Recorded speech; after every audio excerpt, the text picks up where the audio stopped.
Patiesība nav tas, ko jūs redzējāt kino. Kosmoss neeksplodē ar uguns bumbu un skaņas vilni. Cilvēks neuzsprāgst vakumā kā pārpūsts balons. Saule nedeg kā milzīga uguns liesma. Gandrīz viss, ko Holivuda ir mācījusi mums par kosmosu, ir meli, skaisti, dramatiski, bet fundamentāli nepareizi meli. Un šie meli ir tik dziļi iesakņojušies mūsu kolektīvajā apziņā, ka pat izglītoti cilvēki, kas saprot gravitāciju un zina par gaismas ātrumu, joprojām tic šiem mītiem. Bet fizika ir nežēlīga, tā neinteresējas par to, kas izskatās labi uz ekrāna. Tā interesējas tikai par to, kas ir patiesība. Un patiesība ir dīvaina, pretrunīga, bieži vien pilnīgi pretēji tam, ko mūsu intuīcija saka. Kāpēc mēs ticam, ka kosmosā ir augsts, ja tur nav nekā, kas varētu būt augsts?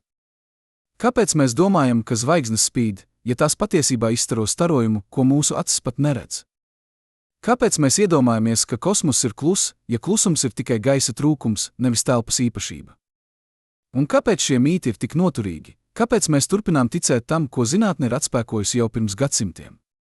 Šī nav vienkārši stāsts par kļūdām. Tas ir stāsts par to, kā mūsu smadzenes konstruē realitāti no nepilnīgas informācijas. Par to, kā mēs projicējam savas zemes pieredzes uz visumu, kas darbojas pēc pilnīgi citiem likumiem. Katrs no šiem mītiem atklāja kaut ko dziļāku par mūsu domāšanas veidu, par to, kā mēs pieņemam, ka tas, kas ir patiesi šeit, ir patiesi visur. Bet visums nav šeit. Un likumi, kas darbojas tur, ir tik svešādi, ka tie lauž mūsu intuīciju kā trauslu stiklu. Pirmais mīts ir visspēcīgākais – ideja, ka kosmosā objekti eksplodē ar uguns bumbu un skaņas vilni, tāpat kā uz Zemes. Katru reizi, kad jūs skatāties Zvaigžņu karu vai jebkuru citu kosmisko filmu, jūs redzat to pašu ainu – kosmosa kuģis tiek trāpīts, un tas eksplodē milzīgā ugunsgrēkā, kas izplešas kā oranža puķe, pavadīta ar dunošu sprādzienu. Tas izskatās pareizi. Tas jūtas pareizi. Bet tas ir pilnīgi nepareizs. Uguns ir ķīmiska reakcija starp degvielu un skābekli. Tā ir oksidācija, kas notiek tik ātri, ka tā izdala gaismu un siltumu. Bet kosmosā nav skābekļa. Nav gaisa. Nav nekā, kas varētu uzturēt degšanu. Ja kosmosa kuģis eksplodētu, jūs redzētu zipsni, īsu gaismas uzliesmojumu no sprāgstvielas ķīmiskās reakcijas, kas notiek kuģa iekšienē, kur vēl ir gaiss. Bet tad viss apdzist. Nav liesmu, kas plīvo. Nav uguns, kas izplešas. Tikai augsti metāla fragmenti, kas lido dažādos virzienos ar nemainīgu ātrumu, jo nav gaisa pretestības, kas tos palēninātu. Un skaņa? Skaņa ir gaisa vibrācija. Tā ir spiediena viļņi, kas ceļot caur molekulām, liekot tām trīcēt un pārnest enerģiju no vienas vietas uz citu. Bet kosmosā nav molekulu, kas varētu vibrēt. Nav gaisa, kas varētu nest skaņu. Sprādziens kosmosā ir pilnīgi kluss, ne duna, ne šņāciens, ne skaņas vilnis. Tikai klusums absolūts un mūžīgs. Katru reizi, kad jūs dzirdat skaņu, jūs patiesībā dzirdat gaisa molekulu deju, miljardiem mazītiņu triecienu, kas pārceļo no avota uz jūsu ausu bundziņu. Bet kosmosā šī deja nenotiek. Tur ir tikai gaisma un klusums. Otrais mīts ir tikpat izplatīts – ideja, ka cilvēks, kas tiek pakļauts kosmosa vakumam, uzsprāgst vai uzreiz sasalst. Holivudas filmas rāda šausminošas ainas, kur astronauti bez skafandra uzpūšas kā baloni un eksplodē, vai arī viņu ķermeņi momentāli pārvēršas ledū. Bet patiesība ir daudz mazāk dramatiska un daudz dīvaināka. Jūsu ķermenis neuzsprāgs. Jūsu āda ir pietiekami izturīga, lai noturētu iekšējo spiedienu, apmēram 1 atmosfēru, kas ir tikai aptuveni 1 kilograms uz kvadrātcentimetru. Tas ir mazāk nekā spiediens, ko jūs sajūtat, kad kāds stingri piespiež jūsu roku. Jūsu ķermenis var to izturēt. Bet jūs piedzīvosiet kaut ko daudz dīvaināku, jūsu ķermeņa šķidrumi sāks vārīties. Ne tāpēc, ka tie kļūst karsti, bet tāpēc, ka vakumā ūdens vārās jau pie istabas temperatūras. Spiediena trūkums ļauj molekulām izbēgt no šķidruma stāvokļa uz gāzveida. Jūsu mēle un acis uzpūstos. Jūsu plaušas, ja jūs mēģinātu aizturēt elpu, varētu plīst. Bet jūs neuzsprāgtu. Jūs vienkārši zaudētu samaņu pēc apmēram 15 sekundēm, kad skābeklis jūsu asinīs izsīktu. Un tad pēc aptuveni 2 minūtēm jūs nomirtu no asfiksijas, ne no sprādziena, ne no sasalšanas, bet vienkārši no skābekļa trūkuma. Un sasalšana? Tā nenotiktu momentāli. Atcerieties, kosmosā nav gaisa, kas varētu aizņemt siltumu no jūsu ķermeņa. Vienīgais veids, kā jūs varat zaudēt siltumu, ir caur starojumu, un tas ir lēns process. Jūsu ķermenis atdzistu, bet tam vajadzētu stundas, ne sekundes. Jūs nomirtu no skābekļa trūkuma daudz ātrāk nekā no augstuma. Katru reizi, kad jūs vārāt ūdeni, jūs redzat to pašu principu darbībā. Siltums pātrina molekulu kustību, līdz tās izbēg no šķidruma. Bet vakumā šī bēgšana notiek pat bez siltuma, tikai no spiediena trūkuma. Trešais mīts ir par Sauli, ideja, ka tā deg kā milzīga ugunsbumba. Mēs sakām, Saule deg, zvaigznes deg, it kā tās būtu kosmiskas ugunskuras. Bet Saule nedeg. Tā nekad nav degusi. Tā dara kaut ko daudz fundamentālāku un daudz varenāku, tā sintezē atomus. Saules kodolā, kur temperatūra sasniedz 15 miljonus grādu un spiediens ir 250 miljardus reižu lielāks nekā uz Zemes, ūdeņraža atomi tiek saspiesti tik cieši, ka tie saplūst kopā, veidojot hēliju. Šis process, kodolsintēze, atbrīvo milzīgu enerģiju, jo hēlija atoms ir nedaudz vieglāks nekā 4 ūdeņraža atomi, no kuriem tas izveidojās. Šī pazudusī masa pārvēršas enerģijā pēc Einsteina slavenās formulas: enerģija ir vienāda ar masu, reizinātu ar gaismas ātrumu kvadrātu. Katru sekundi Saule pārvērš 4 miljonus tonu ūdeņraža par hēliju. 4 miljonus tonu matērijas, kas vienkārši pārvēršas enerģijā un izstaro telpā kā gaisma. Tas nav degšana. Tas ir matērijas transformācija, alķīmija kosmiskā mērogā. Katru reizi, kad jūs sajūtat Saules siltumu uz savas ādas, jūs sajūtat šīs transformācijas rezultātu. Fotoni, kas radušies Saules kodolā pirms 100 000 gadiem, beidzot ir izlauzušies cauri Saules blīvajiem slāņiem, šķērsojuši 150 miljonus kilometru tukšuma un trāpījuši jūsu ādā. Jūs sajūtat alķīmiju. Ceturtais mīts ir par asteroīdu joslu, ideja, ka tā ir bīstama, blīvi pildīta ar akmeņiem, caur kuriem ir gandrīz neiespējami izlidot. Holivudas filmas rāda kosmosa kuģus, kas manevrē starp asteroīdiem, kas lido tikai dažus metrus viens no otra, nepārtraukti izvairās no sadursmēm. Bet patiesība ir pretēja, asteroīdu josla ir gandrīz tukša. Starp Marsu un Jupiteru ir miljons asteroīdu, kas ir lielāki par 1 kilometru. Tas izklausās pēc daudz. Bet šie asteroīdi ir izkliedēti telpā, kas ir tik milzīga, ka vidējais attālums starp tiem ir vairāki miljoni kilometru. Ja jūs lidotu cauri asteroīdu joslai, iespējamība, ka jūs pat redzētu asteroīdu ar neapbruņotu aci, būtu gandrīz nulle. Jums būtu jāmeklē ar teleskopu. NASA zondas, kas ir lidojušas cauri asteroīdu joslai, Pionieris, Voyagers, Galileo, Cassini, neviena no tām nav saskārusies ar asteroīdu. Neviena nav pat tuvu piegājusi. Tās vienkārši lidoja cauri tukšumam, kas gadījās būt starp Marsu un Jupiteru. Katru reizi, kad jūs skatāties uz nakts debesi un redzat zvaigznes, jūs redzat līdzīgu ilūziju. Zvaigznes izskatās tuvu viena otrai, bet patiesībā tās ir atdalītas ar gaismas gadiem. Telpas mērogs ir tik milzīgs, ka mūsu smadzenes to nevar aptvert.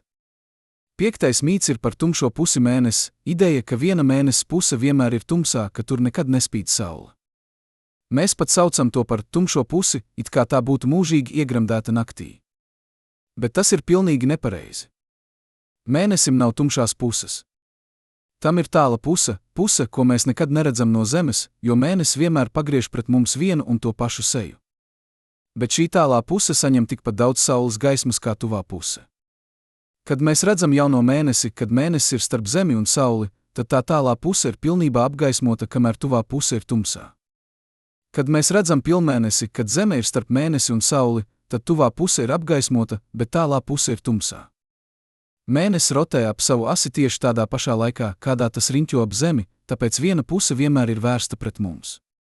Bet abas puses saņem saules gaismu. Katru reizi, kad jūs redzat mēnesis fāzes mainām, jūs redzat šo rotāciju darbībā, ne mēnesis tumšo pusi, bet vienkārši ēnu, kas pārvietojas pār tā virsmu, kad mainās leņķis starp Sauli, mēnesi un Zemi. Sestais mīts ir par meteorītiem, ideja, ka tie ir karsti, kad tie trāpa Zemē, ka tie deg no berzes ar atmosfēru. Mēs redzam meteorus, kas kvēlo debesīs, un pieņemam, ka tie ir karsti.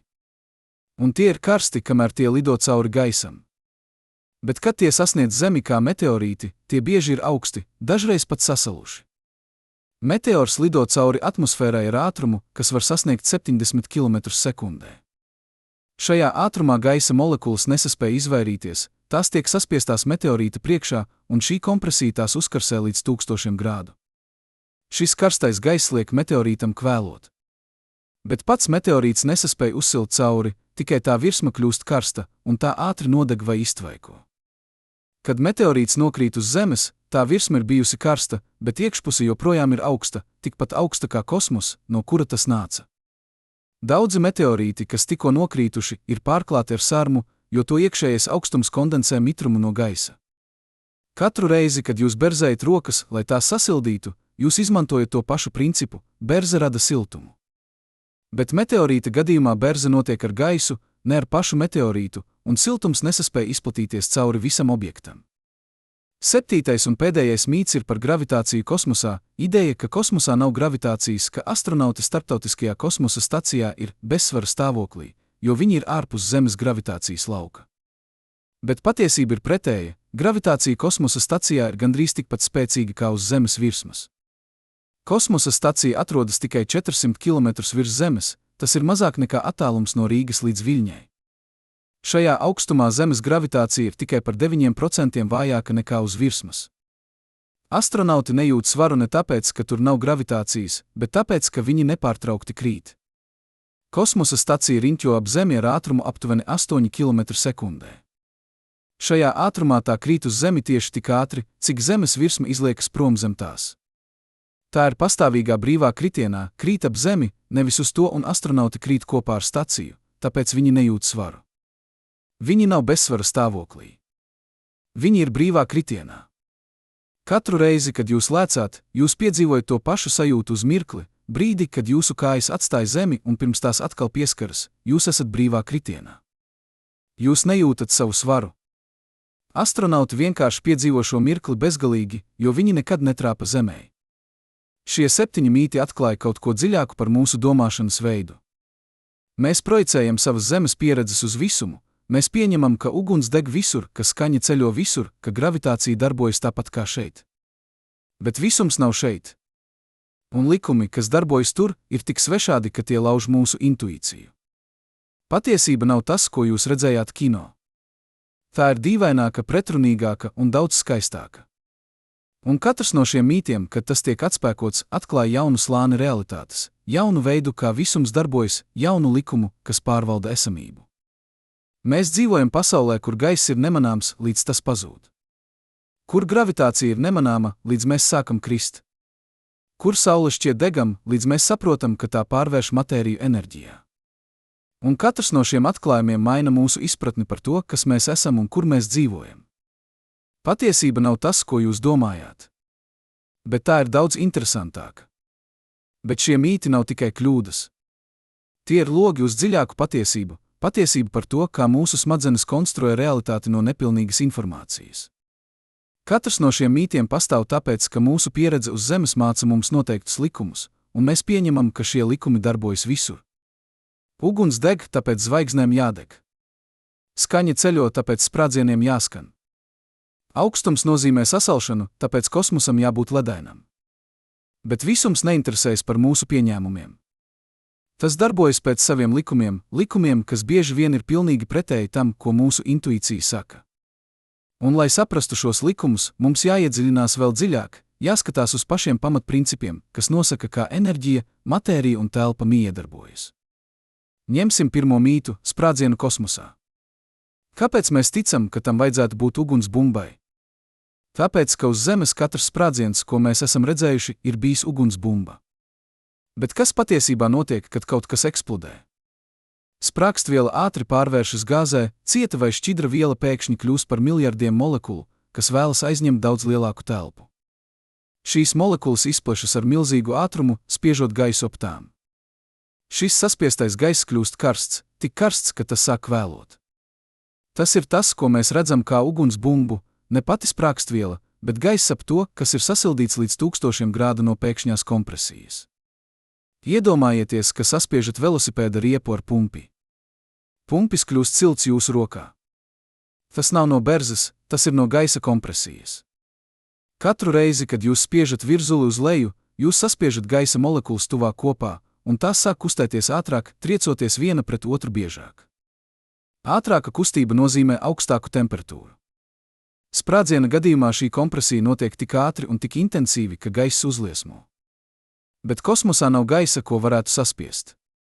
Sprākstviela joprojām pārvēršas gāzē, bet šī gāze vienkārši izplešas tukšumā, atdzistot gandrīz momentāli. Nav kompresijas, kas radītu siltumu. Nav skābekļa, kas uzturētu degšanu. Ir tikai īss zipsnis no pašas ķīmiskās reakcijas, un tad tikai augsti fragmenti, kas lido bezgalīgā klusumā. Katru reizi, kad jūs redzat putekļus, kas virmo saules starā, jūs redzat līdzīgu procesu, daļiņas, kas peld tukšumā, nesaskaroties, nekrītoties, vienkārši eksistējot savā individuālajā ceļojumā. Un skaņa? Skaņa ir vēl dziļāks stāsts. Mēs domājam par skaņu kā par kaut ko, kas ceļo caur gaisu, bet patiesībā skaņa ir pats gaiss, molekulas, kas vibrē noteiktā ritmā. Kad jūs runājat, jūsu balss saites vibrē, liekot gaisa molekulām ap tām vibrēt. Šīs vibrācijas izplatās, katra molekula stumj nākamo un nākamā stumj nākamo, radot vilni, kas ceļo caur gaisu ar aptuveni 350 metriem sekundē. Kad šis vilnis sasniedz kāda cita ausi, tas liek viņu ausu bundziņai vibrēt, un viņu smadzenes interpretē šīs vibrācijas kā skaņu. Bet kosmosā nav molekulu, kas varētu vibrēt. Nav ķēdes, kas varētu nodot triecienu. Sprādziens rada gāzi, bet šī gāze izplešas tukšumā, un nav nekā, kas varētu nest tās kustību tālāk. Katru reizi, kad jūs pļukšķināt ar pirkstiem zem ūdens, jūs dzirdat dīvainu, slāpētu skaņu, ne tāpēc, ka ūdens nevar nest skaņu, bet tāpēc, ka ūdens nes to citādi nekā gaiss. Kosmos ir kā ūdens, no kura ir izņemts viss, nav molekulu, nav viļņu, nav nekā, kas varētu nest vibrāciju. Tikai absolūts klusums. Un šis klusums nav vienkārši skaņas trūkums. Tas ir fundamentāli atšķirīgs stāvoklis. Uz Zemes, kad mēs sakām klus, mēs domājam vietu, kur nav skaņu, bet kur gaiss joprojām pastāv, gatavs nest jebkuru vibrāciju. Bet kosmosā nav pat šī potenciāla. Tur nav medija, kas varētu kļūt par skaņu. Klusums nav pasīvs, tas ir aktīvs, absolūts, neizbēgams. Tagad ņemsim otro mītu – cilvēku vakumā. Kāpēc mēs ticam, ka ķermenis uzsprāgtu? Tāpēc, ka mēs zinām, ka mūsu ķermenī ir spiediens, apmēram 1 atmosfēra, kas ir aptuveni 1 kg uz kvadrātcentimetru. Un mēs zinām, ka vakumā nav spiediena. Tātad loģika šķiet vienkārša, ja ārpusē nav spiediena, bet iekšpusē ir, tad ķermenim vajadzētu uzsprāgt kā pārpūstam balonam. Bet šī loģika ignorē vienu kritisko faktu – cilvēka āda nav balons. Balons ir veidots no plānas gumijas, kas var izstiepties. Kad jūs uzpūšat balonu, gumija kļūst arvien plānāka, līdz tā vairs nevar izturēt spiedienu un plīst. Bet cilvēka āda ir daudz izturīgāka. Tā ir veidota no kolagēna šķiedrām, kas ir sakārtotas daudzslāņu struktūrā, kā audums, kas ir austs vairākos virzienos vienlaikus. Šī struktūra padara ādu neticami izturīgu pret stiepšanu. Jūs varat to pārbaudīt, pavelciet savu ādu uz rokas. Tā izstiepjas, bet tad tā atgriežas atpakaļ. Tā ir elastīga, bet arī stipra. Vienas atmosfēras spiediens ir aptuveni 1 kg uz kvadrātcentimetru. Tas nozīmē, ka uz jūsu ķermeņa virsmas, aptuveni 2 kvadrātmetri, kopējais spiediens ir aptuveni 20,000 kg. 20 tonnas. Bet jūs to nejūtat, jo šis spiediens ir vienmērīgs, tas spiež no visām pusēm vienādi, un jūsu ķermenis ir pieradis pie tā. Katru reizi, kad jūs nirstiet zem ūdens, jūs piedzīvojat spiediena pieaugumu, katri 10 metri dziļumā pievieno vēl vienu atmosfēru. Bet jūsu ķermenis pielāgojas, jo lielākā daļa no jūsu ķermeņa ir šķidrums, un šķidrums ir nesaspiežams. Vakumā šis ārējais spiediens pazūd. Bet jūsu āda joprojām ir pietiekami stipra, lai noturētu iekšējo spiedienu. Problēma nav tā, ka jūs uzsprāgtu, problēma ir tā, ka jūsu ķermeņa šķidrumi sāktu vārīties. Ne no karstuma, bet no spiediena trūkuma. Ūdens vārās pie 100 grādiem pie jūras līmeņa, bet augstā kalnos, kur gaisa spiediens ir zemāks, tas vārās pie zemākas temperatūras. Everesta virsotnē ūdens vārās pie aptuveni 70 grādiem. Vakumā tas vārās pie jebkuras temperatūras, pat pie 0 grādiem. Katru reizi, kad jūs redzat burbuļus dzērienā, jūs redzat šo principu darbībā. Gāze, kas bija izšķīdināta šķidrumā, pēkšņi kļūst redzama, kad spiediens samazinās. Vakumā jūsu siekalās, asarās, sviedros, visos ūdens saturošos šķidrumos sāktu veidoties burbuļi. Jūsu mēle uzpūstos. Jūsu acis uzpūstos. Bet jūs neuzsprāgtu. Jūs vienkārši piedzīvotu ļoti nepatīkamu un ātri nāvējošu procesu, kas nav nekāds līdzīgs Holivudas versijai. Un sasalšana? Tā ir vēl lielāka kļūda. Mēs zinām, ka kosmos ir augsts -270 grādi. Tātad loģika šķiet vienkārša, ja jūs nonāktu šajā augstumā, jūs sasaltu. Bet atcerieties, kosmosā nav gaisa. Un bez gaisa nav veida, kā augstums varētu pieskarties jums. Siltums var pārvietoties trijos veidos: konvekcija caur šķidrumu vai gāzi, vadīšana caur cietu matēriju un starojums caur fotonu emisiju. Bet kosmosā darbojas tikai starojums. Jūs zaudētu siltumu tikai izstarojot infrasarkano gaismu, un tas ir lēns process. Iedomājieties, ka stāvat istabā ar leduskapja atvērtu. Jūs sajūtat augstumu, jo augsts gaiss plūst no leduskapja un pieskaras jūsu ādai, aizņemot siltumu. Bet ja jūs stāvētu vakumā blakus ledus gabalam, jūs nejustu neko, nav gaisa, kas varētu nest augstumu. Ledus izstarotu infrasarkano gaismu ar zemu enerģiju, un jūs izstarotu infrasarkano gaismu ar augstāku enerģiju, un lēnām jūs atdzistu. Bet tam vajadzētu stundas, ne sekundes. Katru reizi, kad jūs izņemat karstu krūzi no mikroviļņu krāsnes un turat to gaisā, tā atdziest lēnām, daudz lēnāk nekā ja jūs to ieliktu augstā ūdenī, jo gaiss ir slikts siltuma vadītājs. Patiesība nav tas, ko jūs domājāt.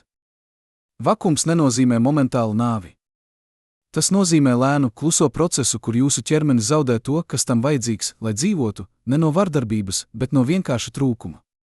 Bet tagad mums jāpaceļas vēl augstāk, no atsevišķiem mītiem uz vispārējo principu, kas tos visus vieno. Mēs runājām par sprādzieniem bez uguns, par ķermeņiem, kas nevārās, par sauli, kas nedeg. Bet kas ir tas dziļākais likums, kas padara visus šos mītus par mītiem? Kas ir tā fundamentālā patiesība, ko mēs nepārprotam par visumu? Atbilde ir vienkārša un dziļa vienlaikus. Mēs dzīvojam pasaulē, kur gandrīz viss, ko mēs piedzīvojam, ir starpnieka darbība. Gaiss ir starpnieks starp skaņu un mūsu ausīm. Gaiss ir starpnieks starp siltumu un mūsu ādu. Gaiss ir starpnieks starp uguni un tās izplatīšanos. Un kad šis starpnieks pazūd, viss, ko mēs uzskatījām par pašsaprotamu, sabrūk. Kosmos nav vienkārši vieta bez gaisa, tas ir vieta, kur realitāte darbojas pēc saviem nefiltrētiem likumiem. Iedomājieties, ka jūs visu mūžu esat dzīvojis zem ūdens. Jūs nekad neesat redzējis gaisu, nekad neesat elpojis to, nekad neesat sajutis vēju. Viss, ko jūs zināt par kustību, ir tas, kā lietas kustas caur ūdeni, lēni, pretestības pilni, vienmēr bremzējot. Ja jūs mestu akmeni, tas nokrītu dažus metrus un apstātos. Ja jūs grūstu kādu, viņš peldētu uz priekšu īsu brīdi un tad apstātos. Jūsu visa fiziskā intuīcija būtu veidota ap šo pieredzi. Un tad pēkšņi jūs izceltos no ūdens uz sauszemi. Pēkšņi akmens, ko jūs metat, lido 10 metru. Pēkšņi lietas krīt ātri, nevis lēni grimst. Pēkšņi viss darbojas citādi. Vai jūs teiktu, ka sauszeme ir dīvaina? Nē, jūs saprastu, ka ūdens bija tas, kas mainīja likumus, un sauszeme vienkārši parāda, kā lietas patiesībā darbojas. Tieši tā mēs dzīvojam attiecībā pret kosmosu. Mēs esam pavadījuši visu savu evolūciju, visu savu vēsturi, visu savu dzīvi gaisa okeāna dibenā. Un šis okeāns ir mainījis visu, kā lietas kustas, kā skaņa ceļo, kā siltums izplatās, kā uguns deg. Katru reizi, kad jūs dzirdat savu balsi, jūs patiesībā dzirdat gaisa molekulu vibrācijas. Katru reizi, kad jūs sajūtat vēju, jūs sajūtat miljardiem molekulu, kas triecas jūsu ādā. Katru reizi, kad jūs redzat liesmu, jūs redzat gāzi, kas reaģē ar skābekli. Viss, kas jums šķiet dabisks, ir gaisa klātbūtnes rezultāts. Bet kosmos nav gaisa okeāna dibens. Tas ir vieta, kur šis okeāns beidzas. Un tur likumi, ko mēs uzskatām par universāliem, vairs nedarbojas. Tur nav starpnieka starp jums un realitāti. Tur ir tikai jūs un pamata fizika, fotoni, atomi, gravitācija, inerces. Nekas vairāk. Katru reizi, kad jūs ieslēdzat gaismu tumšā istabā, jūs redzat, kā fotoni ceļo caur gaisu, atstarojot no putekļiem un sienām. Bet kosmosā fotoni ceļo tieši, neatstarojoties, neizkliedējoties, vienkārši šķērsojot tukšumu ar gaismas ātrumu, līdz tie atrod kaut ko, ko trāpīt. Un šī atšķirība starp starpnieka pasauli un tiešo pasauli izskaidro visus mūsu mītus. Sprādzieni šķiet uguns bumbas, jo mēs esam redzējuši tikai sprādzienus, kas saspiež gaisu. Skaņa šķiet universāla, jo mēs nekad neesam bijuši vietā bez gaisa. Augstums šķiet aktīvs, jo mēs vienmēr esam sajutuši to caur gaisa vai ūdens pieskārienu. Bet noņemiet starpnieku un viss mainās.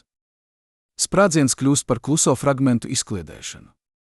Skaņa kļūst par neiespējamību. Augstums kļūst par lēnu, pasīvu starojumu procesu. Tas pats princips izskaidro Sauli.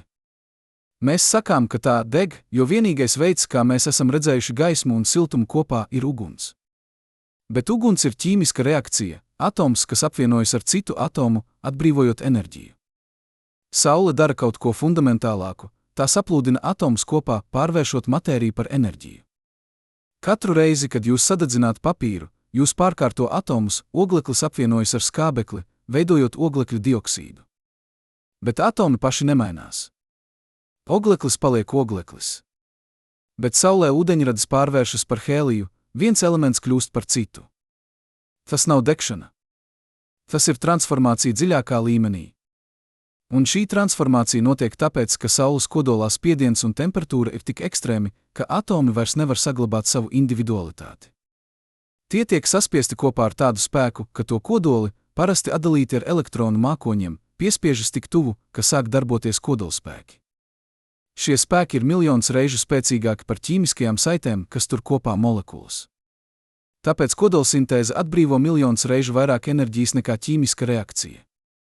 Katru reizi, kad jūs redzat zibeni, jūs redzat elektrisko enerģiju, elektronus, kas plūst caur gaisu.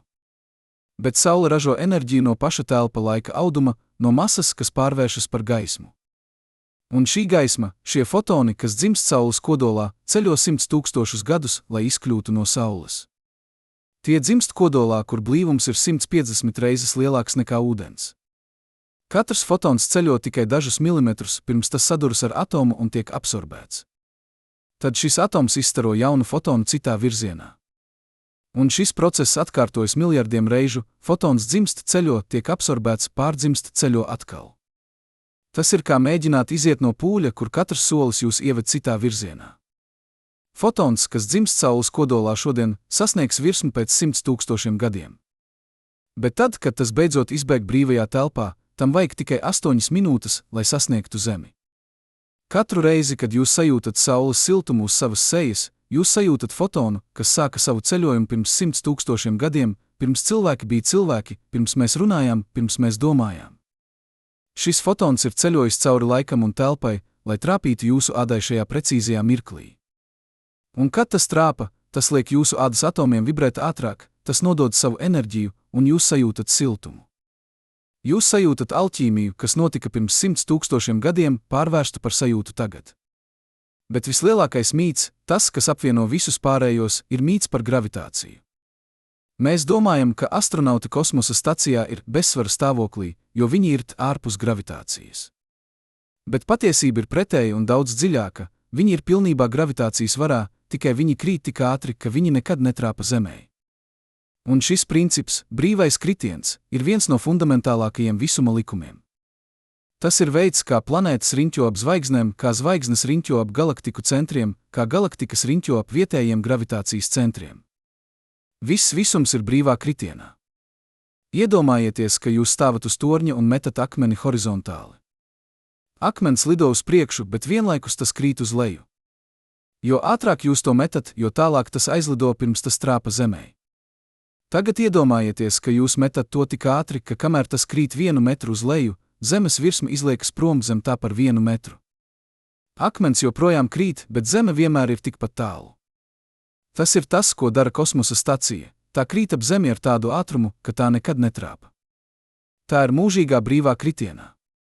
Un brīvais kritiens ir īpašs stāvoklis. Kad jūs krītat, jūs nejūtat gravitāciju. Jūs nejūtat savu svaru. Tas nav tāpēc, ka gravitācija ir pazudusi, tā ir tāpēc, ka jūs un viss ap jums krīt vienādi. Katru reizi, kad jūs lēcāt, jūs piedzīvojat šo sajūtu uz mirkli, brīdi, kad jūsu kājas atstāja Zemi un pirms tās atkal pieskaras, jūs esat brīvā kritienā. Jūsu kuņģis sajūt to, tas ir tas, kritiena, sajūta, ko jūs izjūtat liftā, kas sāk kustēties uz leju, vai amerikāņu kalnos, kas pēkšņi nokrīt. Tas nav gravitācijas sajūta, tas ir gravitācijas neesamības sajūta, jo jūs un lifts krītat kopā. Astronauti piedzīvo šo sajūtu nepārtraukti. Viņi nav bezsvara, viņu masa joprojām pastāv, un gravitācija joprojām velk viņus uz Zemi. Bet viņi krīt tik ātri, ka viņi nekad netrāpa. Un šis stāvoklis atklāja kaut ko dziļu par gravitācijas dabu. Gravitācija nav spēks, kas velk jūs uz leju. Tā ir telpa laika izliekums, kas liek jums kustēties noteiktā virzienā. Zeme izliec telpu ap sevi, un jūs vienkārši sekojat šim izliekumam. Kad jūs stāvat uz Zemes, jūs nejūtat gravitāciju, jūs jūtat Zemes virsmu, kas spiež jūs uz augšu, neļaujot jums sekot dabiskajam ceļam. Bet brīvā kritienā jūs sekojat šim ceļam, un tāpēc jūs nejūtat neko.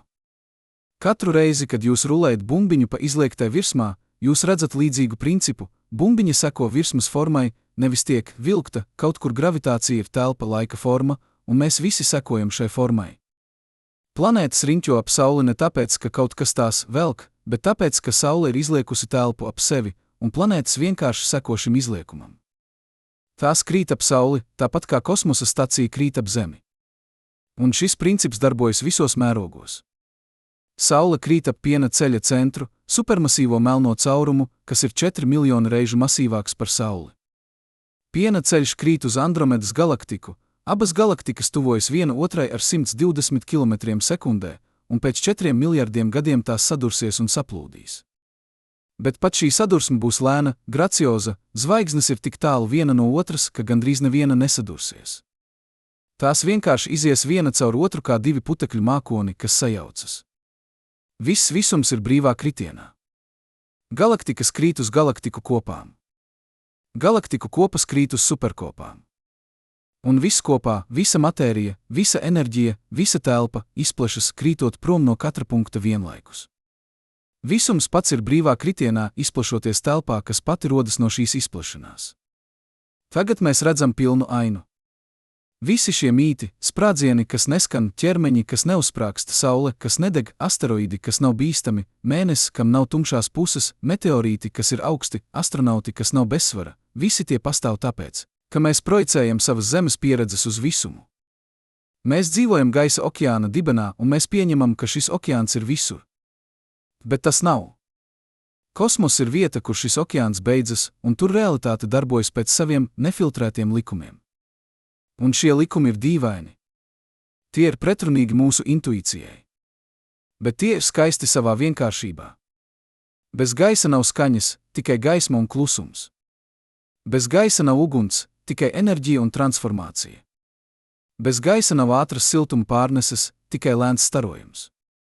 Bet ar gravitāciju ir viss, tā ir universāla, neizbēgama, vienmēr klātesoša. Tā liec telpu, un mēs sekojam šim izliekumam krītot mūžīgi, nekad netrāpot, vienmēr kustībā. Katru reizi, kad jūs skatāties uz nakts debesi, jūs redzat šo realitāti darbībā. Zvaigznes, kas spīd, patiesībā izstaro fotonu plūsmu, kas sākās to kodolu miljoniem gadiem agrāk. Planētas, kas šķiet nekustīgas, patiesībā krīt ap savām zvaigznēm ar 1000 km/h. Galaktikas, kas izskatās mierīgas, patiesībā traucas caur telpu ar miljoniem km/h. Viss kustas, viss krīt, viss transformējas. Un viss tas notiek klusumā, absolūtā, pilnīgā klusumā, jo nav gaisa, kas varētu nest skaņu. Mēs dzīvojam īpašā vietā, planētā, kas ir tieši pareizajā attālumā no savas zvaigznes, lai ūdens būtu šķidrs. Planētā, kam ir atmosfēra, kas aizsargā mūs no starojuma un meteoru. Planētā, kam ir magnētiskais lauks, kas novirza Saules vēju. Mēs dzīvojam burbuļī, plānā gaisa slānī, kas atdala mūs no kosmosa nežēlīgās realitātes. Un šis burbulis ir veidojis visu mūsu izpratni par to, kā pasaule darbojas. Bet ārpus šī burbuļa ir cita pasaule, pasaule, kur likumi ir citādi, kur intuīcija maldina, kur patiesība ir dīvaināka nekā jebkura fantāzija. Un katru reizi, kad mēs atklājam jaunu patiesību par šo pasauli, mēs kļūstam par mazliet citādākiem. Mēs saprostam, ka mūsu pieredze nav universāla. Ka tas, kas šķiet pašsaprotams, ir tikai vietējs likums. Ka visums ir daudz lielāks, dīvaināks, brīnišķīgāks nekā mēs varējām iedomāties. Patiesība nav tas, ko jūs domājāt. Bet tā ir daudz interesantāka.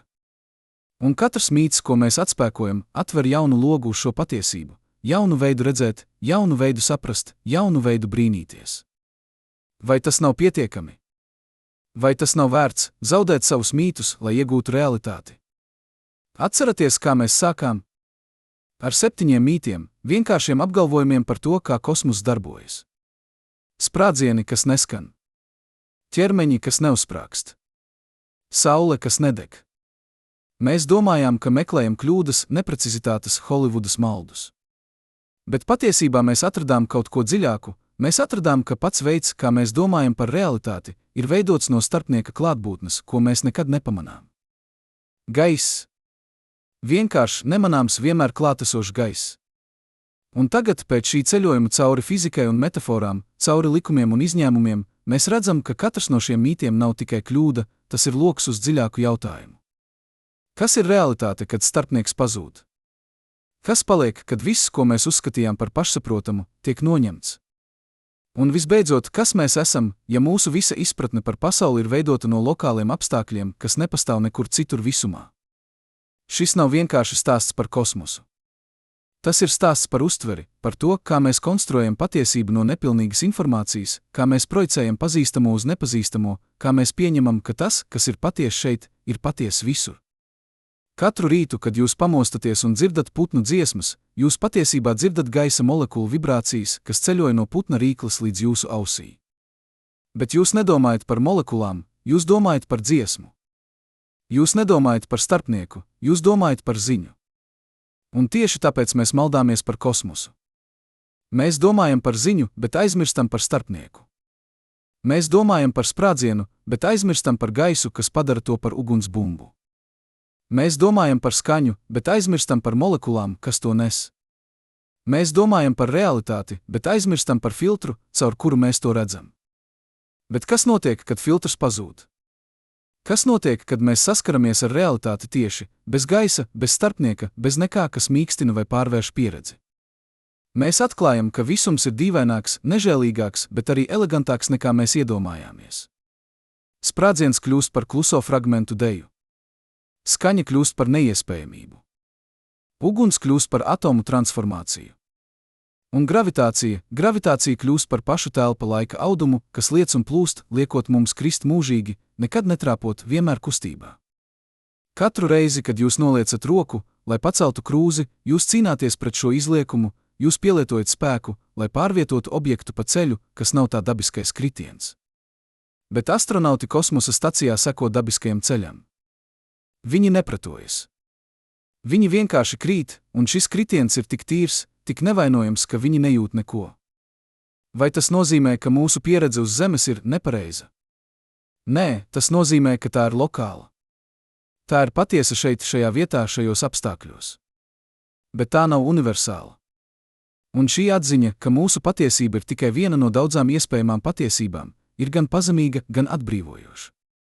Tā ir pazemīga, jo tā atgādina mums, ka mēs neesam visuma centrs, ka mūsu pieredze nav standarts, pēc kura viss tiek mērīts. Bet tā ir arī atbrīvojoša, jo tā atver durvis uz bezgalīgām iespējām.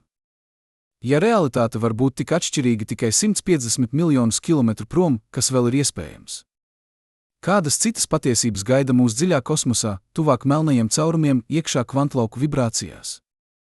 Bet varbūt dziļākais jautājums nav par kosmosu. Varbūt tas ir par mums. Ja mēs varam tik fundamentāli maldīties par tādām pamata lietām kā skaņa, uguns, gravitācija, par lietām, ko mēs piedzīvojam katru dienu, tad par ko vēl mēs maldāmies? Kādas citas pašsaprotamības ir tikai lokāli apstākļi, ko mēs esam paaugstinājuši līdz universāliem likumiem? Katru reizi, kad jūs pieņemat, ka jūsu pieredze ir normāla, ka jūsu veids redzēt pasauli ir vienīgais veids, jūs atkārtojat to pašu kļūdu, ko mēs darījām ar kosmosu. Jūs aizmirstat par starpnieku, par kultūru, valodu, bioloģiju, vēsturi, kas veido jūsu uztveri. Jūs domājat, ka redzat realitāti, bet patiesībā jūs redzat tikai savu versiju no tās. Vai tas nozīmē, ka nav objektīvas patiesības? Nē. Fizika ir objektīva, fotoni ceļo ar gaismas ātrumu neatkarīgi no tā, vai mēs ticam tam vai nē. Gravitācija liec telpu neatkarīgi no mūsu uztverēm. Bet mūsu izpratne par šo patiesību vienmēr ir filtrēta caur mūsu pieredzēm, mūsu metaforām, mūsu starpniekiem. Un kad mēs to saprotam, kad mēs saprotam, ka mūsu karte nav teritorija, ka mūsu apraksts nav lieta pati, mēs kļūstam brīvāki. Brīvāki domāt citādi. Brīvāki iedomāties neiespējamo. Brīvāki jautāt, kas vēl? Kas vēl ir iespējams, ja visums var būt tik dīvains? Kas vēl gaida atklāšanu, ja pat pamata lietas, skaņa, uguns, svars darbojas citādi nekā mēs domājām? Vai ir vietas, kur laiks plūst atpakaļ? Vai ir dimensijas, ko mēs nevaram uztvert? Vai ir formas apziņas, kas ir tik atšķirīgas no mūsējās, ka mēs pat neatpazītu tās kā apziņu? Šie jautājumi nav fantāzija, tie ir loģiskas sekas no tā, ko mēs jau zinām. Ja realitāte var būt tik atšķirīga tikai noņemot gaisu, tad kas vēl mainās, kad mēs noņemam citus ierobežojumus? Katru vakaru, kad jūs guļat, jūsu smadzenes sapņo. Tās rada pasaules, kas jūtas reālas, jūs redzat sejas, dzirdat balsis, jūtat emocijas. Bet, kad jūs pamostaties, jūs saprotat, ka tas viss bija konstruēts. Nebija īstu seju, nebija īstu balsu, tikai neironu aktivācija, kas radīja ilūziju par pieredzi. Vai mūsu nomoda dzīve ir tik atšķirīga? Vai mēs arī konstruējam realitāti no nepilnīgiem signāliem, pildot robus ar pieņēmumiem, radot saskanīgu stāstu no haotiskiem datiem? Un ja tā, tad kas ir īstā realitāte, tā, ko mēs konstruējam, vai tā, kas pastāv neatkarīgi no mūsu konstrukcijas? Varbūt atbilde ir abas. Varbūt realitāte ir gan objektīva, gan subjektīva vienlaikus. Fotoni pastāv neatkarīgi no mums, tie ceļo caur tukšumu, nesot enerģiju, neatkarīgi no tā, vai kāds tos novēro. Bet pieredze par fotonu, sajūta par gaismu, interpretācija par krāsu, nozīme, ko mēs piešķiram, tā ir konstruēta. Tā ir mūsu smadzeņu veids pārvērst fizikālu procesu par fenomenoloģisku pieredzi. Un šī pārvērtība nav kļūda. Tā nav traucēklis patiesībai. Tā ir veids, kā patiesība kļūst zināma, caur apziņu, caur pieredzi, caur nozīmi. Tātad, kad mēs sakām, ka kosmos neskan, mēs patiesībā sakām kaut ko dziļāku. Mēs sakām, ka skaņa nav objektīva īpašība, tā ir attiecība starp vibrāciju un dzirdētāju, starp fizikālu procesu un apzinīgu būtni, kas to interpretē. Bez ausīm nav skaņas, ir tikai gaisa molekulu vibrācijas. Bez acīm nav krāsas, ir tikai fotoni ar dažādām frekvencēm. Bez apziņas nav pieredzes, ir tikai fizikāli procesi, kas notiek tumsā, nenovēroti, nenozīmīgi. Katru reizi, kad jūs klausāties mūziku, jūs piedzīvojat šo brīnumu, vibrācijas, kas pārvēršas par emocijām, fizika, kas pārvēršas par mākslu, objektīvais, kas pārvēršas par subjektīvo. Jūs esat tilts starp divām pasaulēm, pasauli, kas vienkārši ir, un pasauli, kas nozīmē. Un varbūt tas ir dziļākais atklājums no visiem šiem mītiem. Ne tas, ka kosmos ir citāds nekā mēs domājām, bet tas, ka mēs esam īpaši. Ne tāpēc, ka visums ir radīts mums, tas nav. Ne tāpēc, ka mēs esam tā centrs, mēs neesam. Bet tāpēc, ka mēs esam punkts, kur visums kļūst apzinīgs par sevi. Mēs esam veids, kā fotoni, kas ceļoja miljardiem gadiem caur tukšumu, beidzot kļūst par pieredzi. Mēs esam veids, kā atomi, kas veidojās zvaigžņu kodolā, beidzot kļūst par domām. Mēs esam veids, kā gravitācija, kas liec telpu, beidzot kļūst par jautājumu, kāpēc? Kāpēc visums pastāv? Kāpēc tas seko likumiem? Kāpēc šie likumi ir tieši tādi, lai radītu zvaigznes, planētas, dzīvību, apziņu? Vai tas ir nejauši? Vai tas ir neizbēgami? Vai tas ir mērķis? Mēs nezinām. Bet mēs zinām, ka tas notika. Mēs zinām, ka no lielā sprādziena karstuma un haosa, caur miljardiem gadiem izplašanās un atdzišanas, caur zvaigžņu dzimšanu un nāvi, caur planētu veidošanos un evolūciju, radās mēs, būtnes, kas var jautāt par savu izcelsmi. Kas var brīnīties par savu eksistenci, kas var meklēt nozīmi bezgalīgā tukšumā? Vai šī meklēšana ir bezjēdzīga? Vai mēs meklējam nozīmi tur, kur ir tikai mehānika? Varbūt. Bet varbūt pati meklēšana ir nozīme. Varbūt tas, ka mēs jautājam, ir svarīgāks par jebkuru atbildi, ko mēs varētu atrast. Jo katrs jautājums atklāja, ka mēs rūpējamies, ka mēs neesam vienaldzīgi, ka mēs vēlamies saprast, ka mēs meklējam saikni starp sevi un visumu. Un šī saikne ir reāla. Tā nav ilūzija. Katrs atoms jūsu ķermenī reiz bija zvaigznē. Katrs fotons, kas trāpa jūsu acī, ceļoja miljardiem kilometru, lai jūs to redzētu. Katrs elpas vilciens, ko jūs ieelpo, satur atomus, ko ieelpoja dinozauri, kas dzīvoja pirms 100 miljoniem gadiem. Jūs neesat atsevišķi no visuma. Jūs esat tā daļa, tikpat reāla un tikpat svarīga kā jebkura zvaigzne vai galaktika. Tātad, kad nākamreiz jūs skatīsieties uz nakts debesi un redzēsiet zvaigznes, kas mirdz klusumā, atcerieties, šis klusums nav tukšs. Tas ir piepildīts ar iespējām, ar vēsturi, ar nākotni. Tas ir piepildīts ar fotonu, kas ceļo no zvaigznēm, kas, iespējams, jau sen ir izzudušas. Tas ir piepildīts ar gravitācijas viļņiem, kas izplatās no melno caurumu sadursmēm miljardiem gaismas gadu attālumā. Tas ir piepildīts ar tumšo enerģiju, kas pātrina visuma izplašanos. Un tas ir piepildīts ar jautājumiem, ko uzdod būtnes uz mazas, zilas planētas, kas riņķo ap vidēji lielu zvaigzni galaktikas nomalē. Būtnes, kas reiz ticēja mītiem par sprādzieniem un uguni, bet tagad zina patiesību. Būtnes, kas joprojām maldās, joprojām meklē, joprojām brīnās. Būtnes, kas ir jūs. Katru rītu, kad jūs pamostaties un sajūtat saules gaismu caur logu, jūs piedzīvojat brīnumu, kas pārsniedz jebkuru mītu. Fotoni, kas atstāja saules virsmu 8 minūtes agrāk, šķērsoja tukšumu, kas ir 3 grādus virs absolūtā nulles, un saglabāja visu savu enerģiju, lai trāpītu jūsu ādai. Tie neprasīja atļauju. Tie nesekoja kartei. Tie vienkārši ceļoja, kā fotoni ceļo ar gaismas ātrumu, cauri klusumam, cauri tukšumam, cauri neiespējamam attālumam, lai kļūtu par siltumu uz jūsu sejas. Lai kļūtu par sajūtu. Lai kļūtu par domu. Lai kļūtu par jautājumu, kāpēc? Kā? Kas tas viss nozīmē? Un varbūt nozīme nav atrodama atbildēs. Varbūt tā ir atrodama pašā jautāšanā. Pašā brīnīšanā. Pašā mirklī, kad jūs apstājaties un patiešām saprotat, ka jūs esat daļa no kaut kā bezgalīgi lielāka un bezgalīgi dīvaināka nekā jebkurš mīts varētu aprakstīt. Ka jūs esat veids, kā visums piedzīvo sevi. Ka jūsu jautājumi ir visuma jautājumi. Ka jūsu brīnīšanās ir visuma brīnīšanās par savu noslēpumu caur jums. Vai tas nav pietiekami? Vai tas nav brīnums, kas pārspēj jebkuru atbildi?